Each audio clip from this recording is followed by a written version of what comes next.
Today class என்னன்னு பார்த்தீங்கன்னா ஹீமோதொராக்ஸ் அப்படின்னா என்னென்னு பார்க்க போகிறோம். நீமோதொராக்ஸ் அப்படின்னா பார்க்க போகிறோம். ஆஞ்சியோபிளாஸ்டி அப்படின்னா என்ன பார்க்க போகிறோம். பிளாசென்டாவோட ஃபங்க்ஷனை பற்றி பார்க்க போகிறோம். ஓகேவா. ஹீமோதொராக்ஸ் அப்படின்னா serious conditions. Blood accumulation of the pleural space. Pleural space எங்கே இருக்குது? லங்ஸில் இருக்குது. அந்த லங்ஸு கிட்ட இருக்கிற ப்ளூரல் ஸ்பேஸில் வந்து பிளட் அக்குமுலேஷன் ஆகிருக்கும். அதான் வந்து ஹீமோதொராக்ஸ். ஹீமோனா blood. Pneumothorax air accumulation of the lungs. லங்ஸில் வந்து ஏர் வந்து அக்குமுலேஷன் இருக்கும். அதான் வந்து நீமோதொராக்ஸ். ஓகேவா.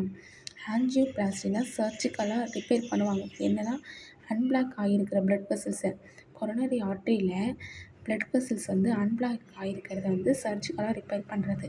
ஓகேவா. பிளாசென்டாவோட ஃபங்க்ஷன் அப்படின்னு என்னென்னு பார்த்தீங்கன்னா, பிளாசென்டாவோட ஃபங்க்ஷன் என்னென்னா பேபிக்கு வந்து ஆக்சிஜன் சப்ளை பண்ணுறதும் நியூட்ரிஷன் சப்ளை பண்ணுறதும் பிளாசென்டாவோட ஃபங்க்ஷன். ஓகேவா. அப்போ வந்து பேபிக்கிட்ட இருக்கிற வேஸ்ட் ப்ராடக்டையும் கார்பன் டை ஆக்சைடையும் ரிமூவ் பண்ணுது. ஓகேவா.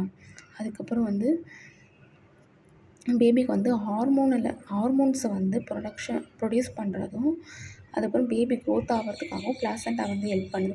பிளாசென்டா வந்து பேபிக்கு வந்து இம்யூனிட்டியை வந்து பாஸ் பண்ணுது. ஓகேவா. டுடே கிளாஸ் எப்படி இருந்துச்சுன்னு பார்த்துட்டு லைக் பண்ணுங்கள். ஓகேவா.